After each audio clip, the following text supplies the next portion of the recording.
world and then creating people in his own image. The Hebrew word for image is the word tselem, and it has specific cultural meaning. The stories of Genesis originated in ancient Near Eastern culture where a king was said to rule in the image of a particular god. The famous King Tut is an Egyptian example of this. His full name was Tutankhamun, which is translated the living image of the god Amun. The king was seen as the embodiment of a particular god on earth. If you wanted to see what that god was like, you looked at that god's king. The writer of Genesis makes it clear that in all of creation there is something different about humans. They aren't God, and they aren't going to become God, but in some distinct, intentional way, something of God has been placed in them. We reflect what God is like and who God is. A divine spark resides in every single human being. Everybody, everywhere, bearers of the divine image.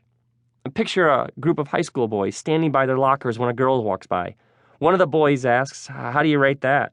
And then they take turns assigning numerical values to the various parts of her anatomy, discussing in great detail how they evaluate her physical attributes.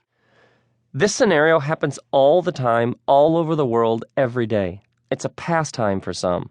There are television shows and websites and endless discussions, all devoted to deciding who's hot and who's not. It's an industry, a form of entertainment, a culture, and it's everywhere.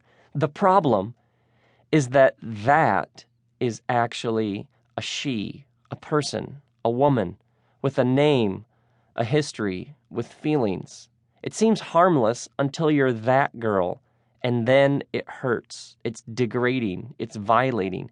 It does something to a person's soul.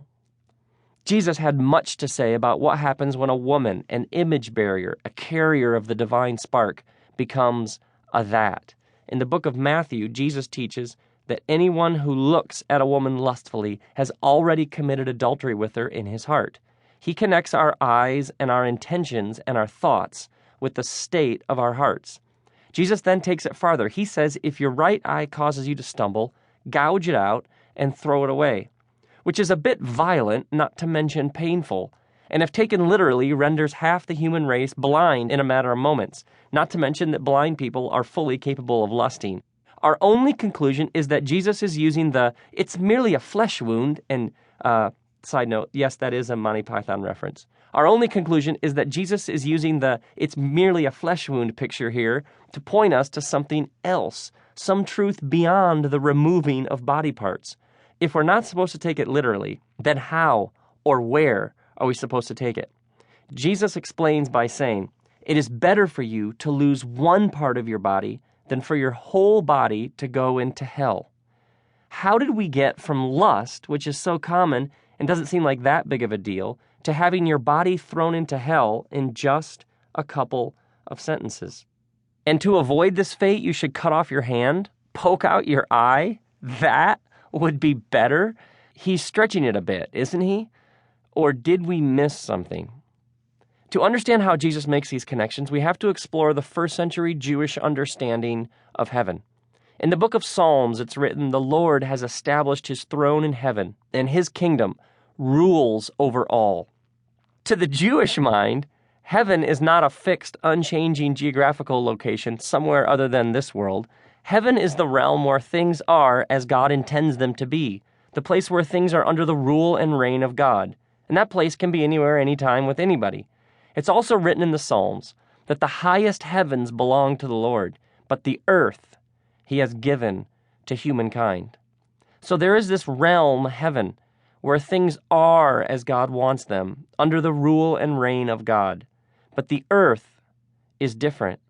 God has allowed for the temporary existence of other kingdoms, other realms of authority. The earth he has given to humankind, which means we can do whatever we want. We can live however we want. We can choose to live under the rule and reign of God, or we can choose to rebel against God and live some other way.